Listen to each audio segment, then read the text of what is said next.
Hey, podcast besties. Welcome back to the show dedicated to making your podcast the best it can be.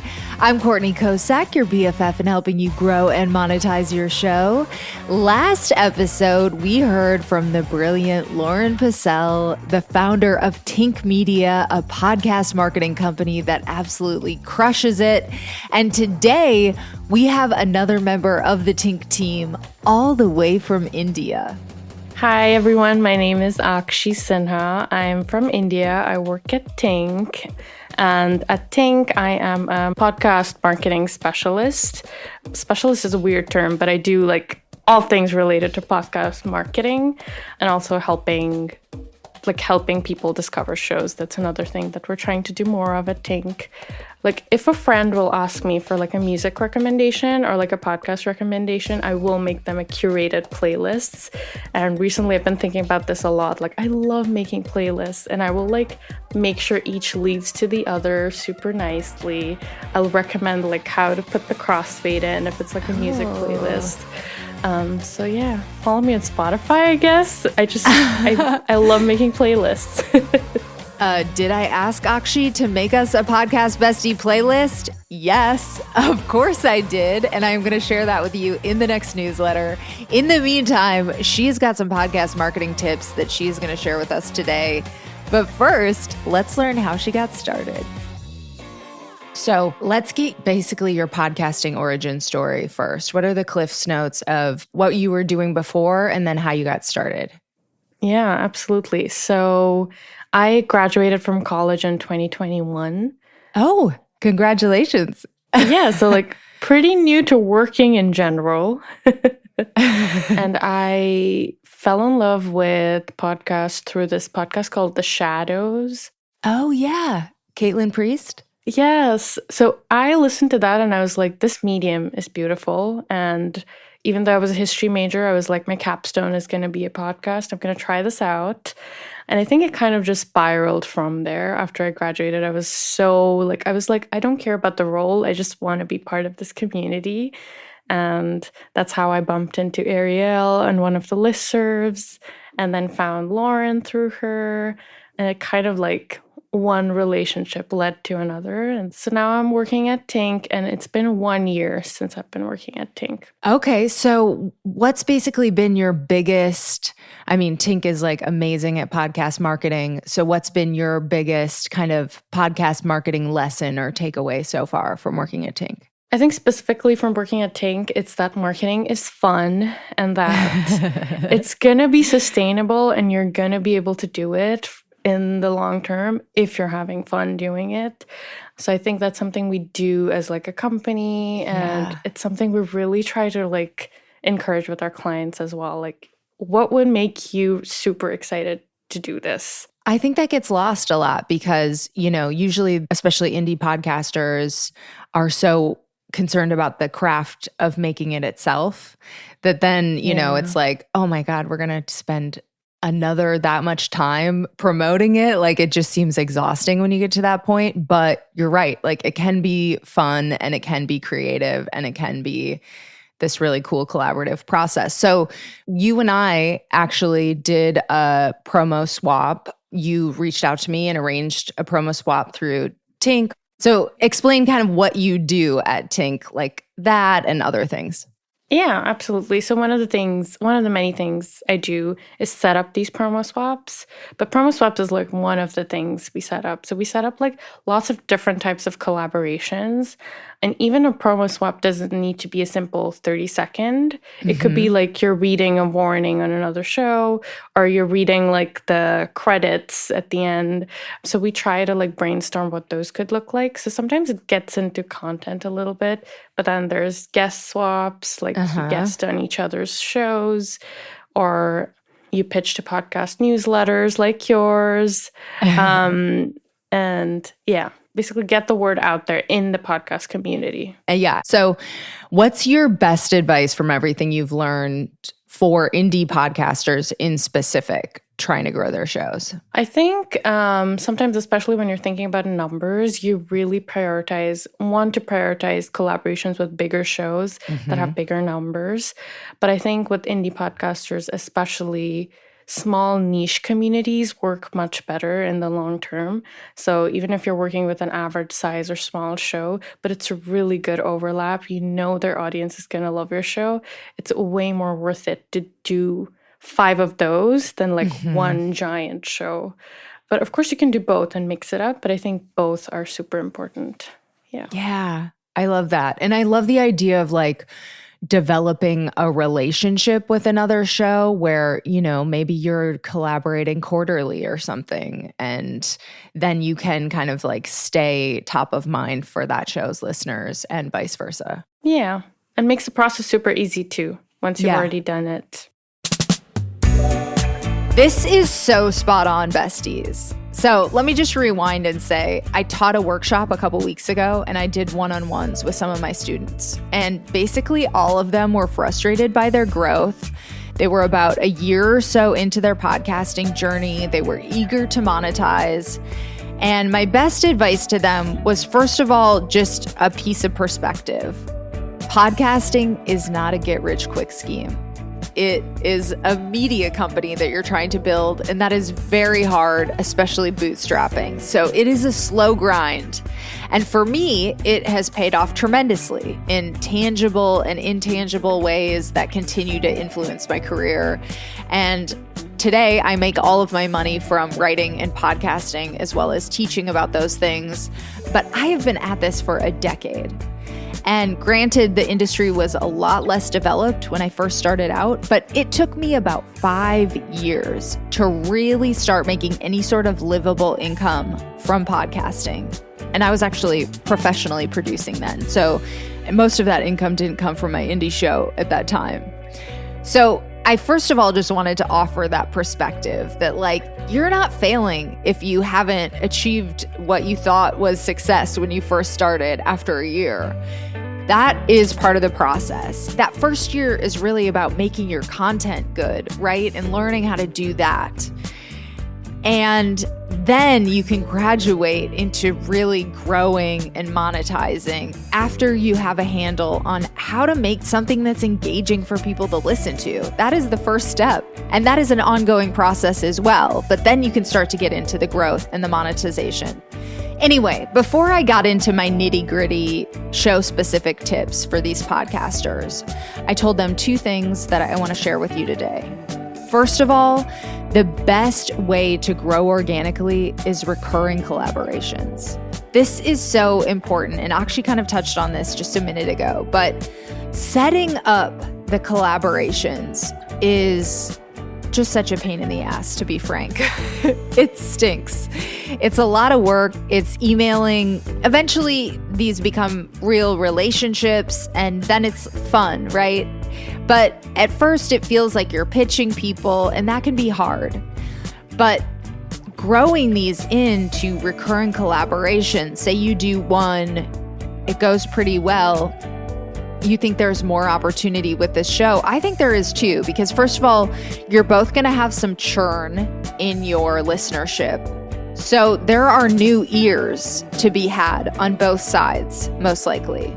Every month, every episode, it is not exactly the same people who are listening to your show. Even if your numbers are pretty much the same, you are reaching some new people each time, you are losing some people. And so on both sides, if you collaborate once and then you revisit that in 2 or 4 or 6 months, you are going to be reaching a slightly different audience, maybe quite a bit of a different audience, depending on how the shows have grown.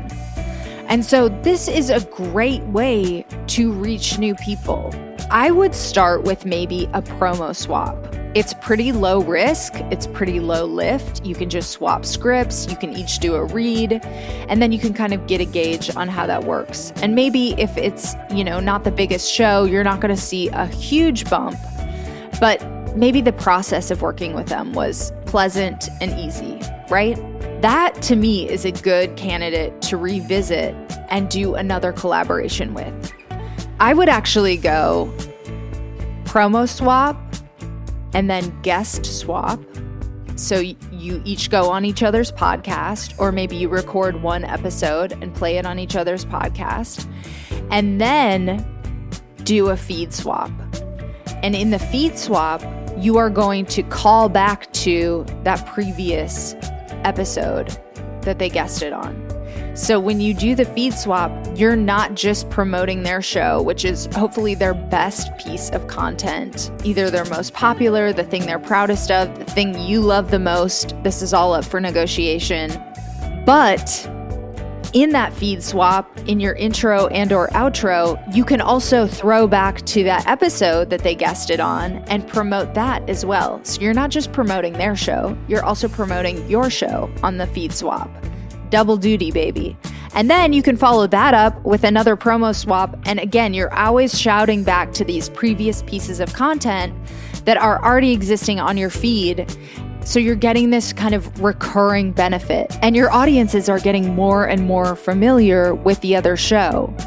There is a principle of marketing called the rule of 7, where basically customers need to see your brand at least 7 times before they commit to a purchase decision. And we can apply that to podcasting, right? If you're advertising your show, probably other listeners are going to need to hear about it multiple times before they click and press play and listen to your show. And these recurring collaborations help with that, because each time you do something, there are some listeners that have been there from the beginning that are becoming more and more familiar with their show. They're going to want to click over. I know this from my own experience. I'm like that. I'll hear about something. I'll be like, oh yeah, that's that person from this. Oh, they did an episode about this. And finally, on like the 4th or 5th or 6th or 7th time that I hear about them, I am willing to give it a listen. And then I could potentially become a regular listener. So again, I just really want to emphasize with you, the best way to grow organically, aka for free, is these recurring collaborations. So take a tip from Lauren in the last episode and make podcast friends. It means you don't have to send another pitch email to someone cold. Yes, you can start another relationship in that way, but this relationship is already warm. You already have some built-in trust. You've worked together. You know the deal with them. You kind of know what you're getting into. So that, I hope, is my biggest takeaway for you in this episode. Get started on some recurring collaborations. Make real friends in your niche, or another show that is tonally similar to you. If you feel like your audiences would love each other and you like working with that person, that is a great candidate for an ongoing collaboration, and it costs you nothing and it saves you time.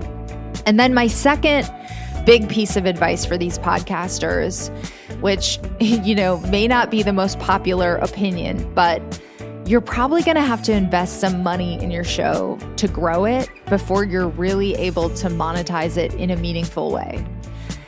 Yes, those collaborations really, really work. And if you hustle those, you could, work your way up that way. But probably you're going to have to spend some money. I spent some money growing my newsletter audience for this podcast. When I first started Podcast Bestie, and still today, I spend money promoting Podcast Bestie. And not only that, but I partnered with Mopod Boost as our season 1 sponsor, and that has helped me knock my goals out of the park and further monetize the show. So I'm really excited to share with you that as of the recording for this episode, this is episode number 7. So even before this episode was published, Podcast Bestie has already reached over 21,000 downloads. That is incredible. I've already doubled my season 1 goal. And I also use Mopod on my other shows too. So there are lots of avenues for paid promotion for your show. Mopod is one of my faves. Mopod is an effective, targeted way to promote your show. It's already trusted by industry giants like Condé Nast, iHeartMedia, and the HubSpot podcast network. And that's because it works. But Mopod isn't just for the big guys. Mopod Boost is perfect for indie podcasters like us. If you are a paid subscriber to Podcast Bestie, you already know it's been my favorite advertising experiment to date. And you can try it for just $100. Plus, if you're a bestie, you get 10% off with the link in the description. Here's the deal. We all work hard on our podcasts. We invest a lot of time, and it's worth it to invest a little bit of money to help your audience find you. Wondery would literally never launch a show without throwing a little oomph behind it, right? I know most of us are bootstrapping here, but sometimes you got to throw down to reach those ideal listeners and give yourself a little boost. So try Mopod Boost for yourself and let me know what you think. Now, back to my conversation with Aakshi. Okay, so I want you to audit me. I have 3 shows. You know, Private Parts Unknown. I have another podcast called The Bleeders. It's basically about book writing and publishing. And then podcast Bestie, which you're on right now. So you can choose any part of the apparatus to audit or all, whatever you want. But from your expert opinion, what could I be doing better or should I do? Okay. So the one that I'm most familiar with is Podcast Bestie, because as I was getting into the industry, it was like my go-to place and like for me to be able to share it with like other people who were also new to the industry. And I think you already do a lot of like resources, like collecting a lot of resources, like beyond just job opportunities. And I think sometimes like sharing like a list of other newsletters in the same space, maybe like something more of that. You already have a bunch of collaborations with different newsletters, but there are always new ones popping up. Yeah, So I should do a big roundup. Yeah, like a roundup of sorts. Yes, that's a really good idea. Team. That's not what I was thinking, but that's great. No, that wasn't what you were thinking? Explain. No, I was thinking of like recommending, but like categories, but a roundup is like a bigger version of that. That sounds great. Like doing a monthly, yearly. Friendly newsletters of Podcast Bestie. Yeah, like a big shout out. Yeah, I like that. So explain the categories though. Maybe I should do what you're saying. Yeah, you could do with like the best friend themes. So be like, this is this friend group. This is the cool moms of Podcast Besties. Or like, if we're going to the party, this is what like I'm hanging out with these people. So you're saying spotlight kind of one at a time. Yeah. Yeah. Okay, I love that. Cool. Good tip. I love this tip, and I am definitely going to do a big podcast newsletter roundup soon. But today, I want to turn you on to a podcast newsletter that I adore, specifically for my femme besties. It's by Alexandra Cole, and it's called Podcasting by the Moon. And not only is Alexandra a great podcast marketer herself, but she is a wonderful advocate for women in podcasting. So to all the women podcasters listening, make sure to submit your news to Podcasting by the Moon. I have been featured, and you can submit and subscribe for free. You're going to join over 1,000 readers keeping up with women in podcasting news and recommendations each full moon. That is so fun. And it's a great way to be featured. So I highly recommend you subscribe to Podcasting by the Moon. There is a link in the description for that. And I'm also obsessed with Skye Pillsbury's The Squeeze, which notable podcast strategist Eric Newsom describes as an utterly fantastic addition to the journalism looking at podcasting. I second that. And seriously, Skye does such a fabulous job reporting on the industry for this newsletter. So you are not going to want to miss a single issue. You can also find the link for that in the episode description. And I don't just have newsletter recommendations for you, okay? There are a couple podcasts I think you should check out too. So if you're listening, you probably wear a lot of hats in your career, and there's a good chance you identify as a multi-hyphenate or a multi-passionate. I definitely do. But guess what? Having many passions doesn't have to be overwhelming. What? No, it's true. Join Multi-Passionate Mastery for actionable tips on how to prioritize, focus, and succeed as a multi-passionate creative. Find Multi-Passionate Mastery on your favorite podcast app. And another excellent show recommendation for you is That Wasn't in My Textbook podcast, which helps us uncover the things we always wished we learned from those boring, bulky textbooks, right? From the history of taxes to cannabis, it's the history you always wanted to know. It's hosted by LaToya Coleman, aka Toya from Harlem, aka the Anthony Bourdain of history. Listen, if you are a history buff or you just want to sound smarter at parties, you are definitely going to want to check out the That Wasn't in My Textbook podcast. Okay, now back to the show. Okay, so I'm sure you listen to a ton of shows. So bring me up to speed. What are your favorite recent shows, or what are you just listening to or loving in general these days? Okay, so the one that I really listen to when I'm having a really bad day is called Make Your Damn Bed podcast. And it's this comedian, I think, and she does like these 5 minutes, 7 minutes. They're very like self-help and encouraging, like affirmation type, like 5-minute things. And I love it. I love it. So I listen to those in the morning sometimes. I've been a forever fan of Modern Love and The Heart. So those are always, any new episodes, I'm right there. And I think the last one is the Chosen Family podcast. It's like these queer YouTubers and content creators that I followed before, but they like created this podcast where they like chat as if they're like on the dinner table, and it's like your chosen queer family, and they just like chat about stuff, and it's the cutest thing. Yeah, so that's another one. Oh, that's really sweet. Did you ever listen to, this is kind of in the Heart Shadows family, but did you ever listen to Appearances? Yes, it's gorgeous. Such a good show. I know. God.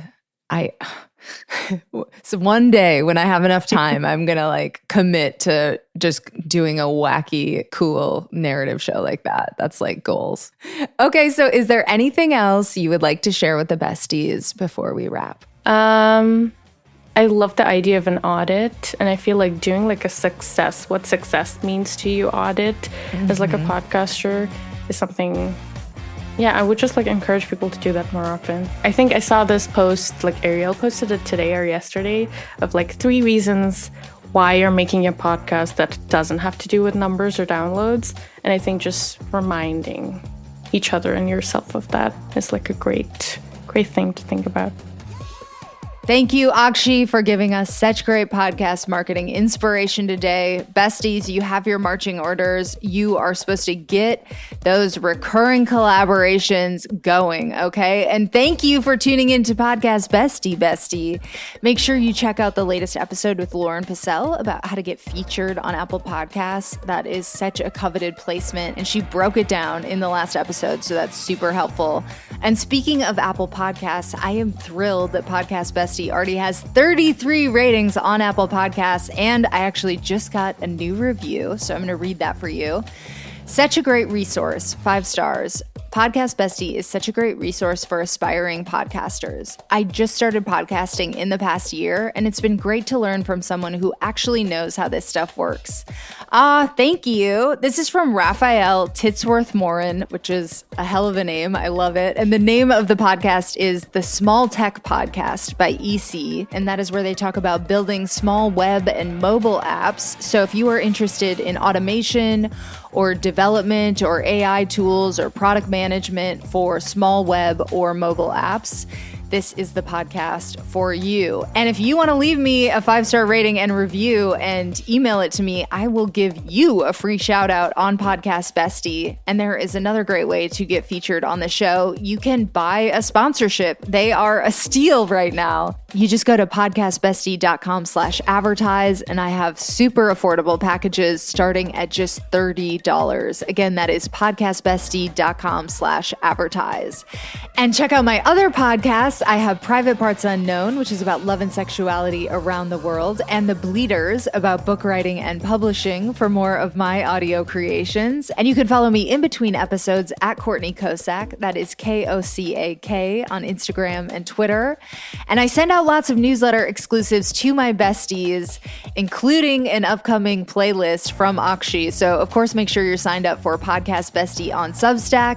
That's podcastbestie.substack.com/welcome. Until next time, happy podcasting. Bye, bestie.